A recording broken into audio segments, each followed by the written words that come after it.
Price Lord. கர்த்தருடைய நாமம் மகிமைப்படுவதாக. சகோதரிகள் அனைவருக்கும் ஆண்டவராகிய இயேசு கிறிஸ்துவின் நாமத்திலே அன்பின் வாழ்த்துக்கள். இன்றைக்கும் கூட நம்ம 8ஆம் அதிகாரத்திலிருந்து சில ஏசாயாவுடைய சில குணநலங்களை நம்ம பார்க்கலாம்.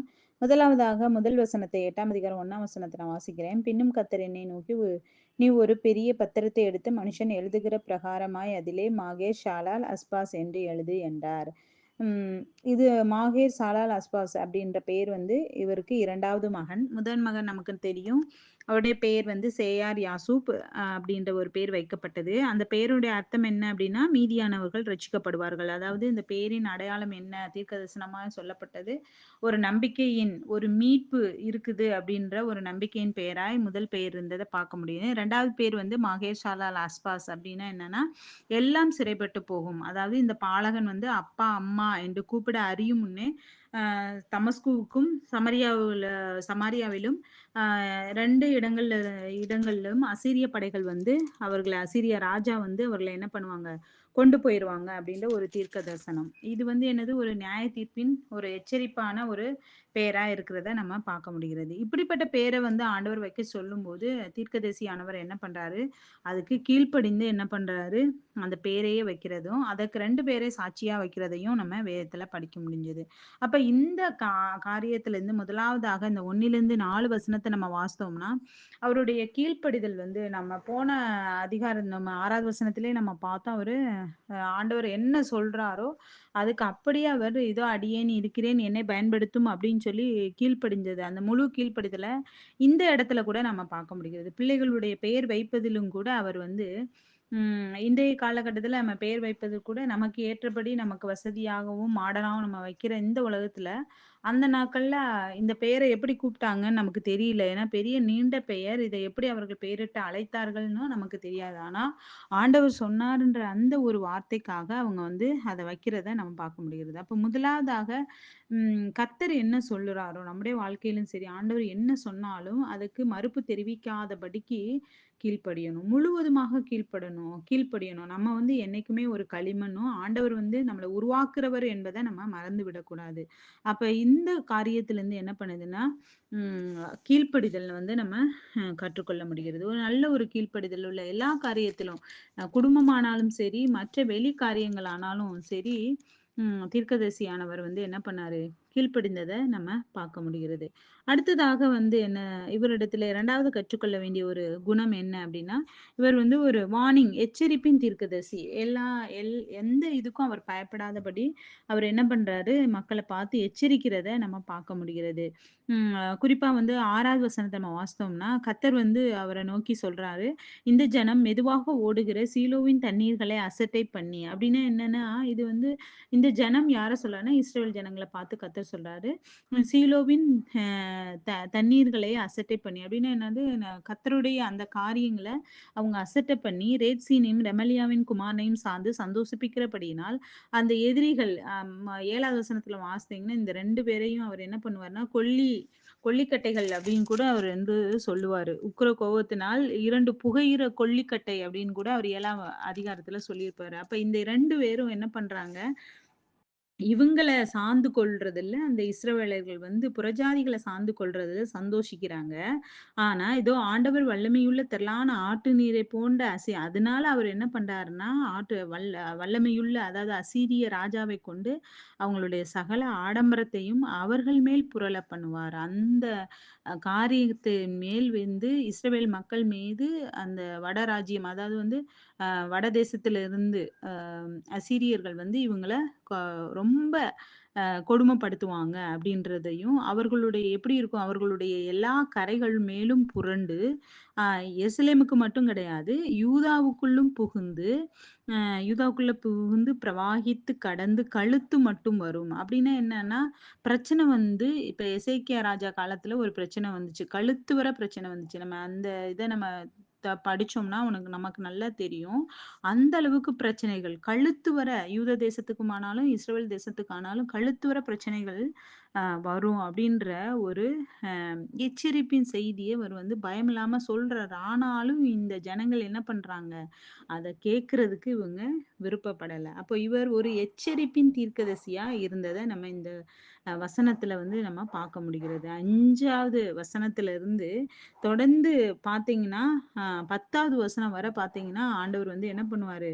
அம் எச்சரிச்சு யூதாவுக்கும், இஸ்ரவேலுக்கும் மாத்தி மாத்தி எச்சரிப்பின் தீர்க்க தரிசனத்த தைரியமா ஏசாயா சொல்றத நம்ம பார்க்க முடியுது. அப்ப இவர் ஒரு எச்சரிப்பின் தீர்க்கதரிசியா இருந்தாருன்றத நம்ம பார்க்க முடிகிறது. அடுத்ததாக இந்த தீர்க்கதரிசி வந்து என்ன பண்ணுவாரு அப்படின்னா, ஒரு கர்த்தருக்கு பயந்து ஜீவிக்கிற ஒரு தீர்க்கதரிசி. நான் அன்னைக்கே ஏற்கனவே 2, 3 அதிகாரத்துக்கு முன்பு கூட நான் சொன்னேன். இவருக்கு வந்து ஃபியர் ஆஃப் காட் அதாவது கர்த்தருக்கு பயந்து ஒரு அம் ஜீவிக்கிற ஒரு தீர்க்கதரிசியா நம்ம பார்க்க முடிகிறது. எங்க அப்படின்னு வந்து பார்க்கும்போது, இப்ப வந்து இப்படிப்பட்ட ஒரு மக்கள் மத்தியில கர்த்தர் வந்து என்ன பண்ணுவாருன்னா, ஏசாயாவுக்கு ஒரு அட்வைஸ் குடுப்பாரு. என்ன அப்டின்னா 11ஆம் வசனத்த நீங்க வாசித்தீங்கன்னா, "கர்த்தருடைய கரம் என்மேல் அமர்ந்து, அவர் என்னுடனே பேசி, நான் இந்த ஜனத்தின் வழியிலே நடவாதபடிக்கு எனக்கு புத்தி சொல்றாரு."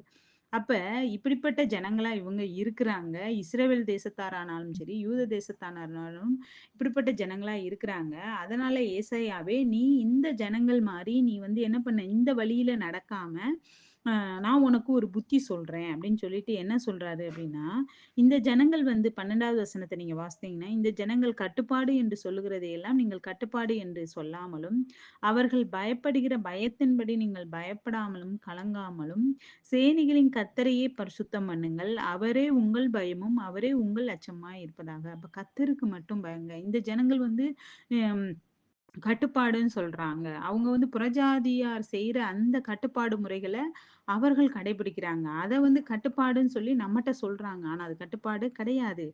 அதே மாரி பயப்படுறாங்க. அந்த மாரி பயப்படவும், கலங்கவும் நீங்க செய்யாதீங்க. நீங்க யாருக்கு மட்டும் பயப்படணும்? கர்த்தர் ஒருவருக்கே உங்களுக்கு பயமும் இருக்கணும், அச்சமும் இருக்கணும் அப்படின்னு சொல்லி. அப்ப ஏசாயா வந்து அப்படிப்பட்ட உலகத்துல வாழ்ந்தாலும் கூட, அந்த ஜனத்தோடு வாழ்ந்தாலும் கூட, கர்த்தர் சொல்லுகிற அந்த புத்திய வந்து கேட்டு அவர் என்ன பண்றாரு? ஆண்டவருக்கு மட்டும் பயப்படுறத நம்ம பார்க்க முடிகிறது. இவரிடத்திலே இந்த ஃபியர் ஆஃப் காட் கர்த்தருக்கு பயப்படுகிற ஒரு தீர்க்கதரிசியா இருக்கிறத நம்ம பார்க்கணும். நம்மளும் கூட இப்படிப்பட்ட உலகத்துல தான் வாழ்றோம். ஆனா நம்ம இந்த உலகத்துல வருகிற சில காரியங்கள நம்ம நோக்காமபடி நம்மளுடைய வாழ்க்கையிலும் கூட நம்ம என்ன பண்ணணும்? கர்த்தருக்கு மட்டும் பயந்து, சார்ந்து வாழணும். அப்ப இவருடைய வாழ்க்கை நமக்கு ஒரு எடுத்துக்காட்டா இருக்குது. அடுத்ததாக வந்து பார்க்கும்போது, நம்பிக்கையுள்ள ஒரு தீர்க்கதரிசி. 4வதாக பார்க்கும்போது, இவர் ஒரு நம்பிக்கையுள்ள தீர்க்கதரிசி. எங்க வந்து பார்க்குறோம் அப்டின்னா, 17வது வசனத்துல, "நானோ யாக்கோபின் குடும்பத்துக்கு தமது முகத்தை மறைக்கிற கர்த்தருக்காக காத்திருந்து, அவருக்கு எதிர்பார்த்திருப்பேன்." இது வந்து என்னென்ன ஒரு நம்பிக்கை அவர் ஒருவேள ஆண்டவர் வந்து அவருடைய முகத்த கூட மறைச்சாலும் கூட, நானும் நம்பிக்கையோடு அவருக்காக நான் என்ன பண்ணுவேன், காத்திருப்பேன். எப்படிப்பட்ட நிலைமையானாலும் சரி, "ட்ரஸ்டிங் காட் இன் ட்ரபிள்" அப்படின்னு கூட சொல்லலாம்.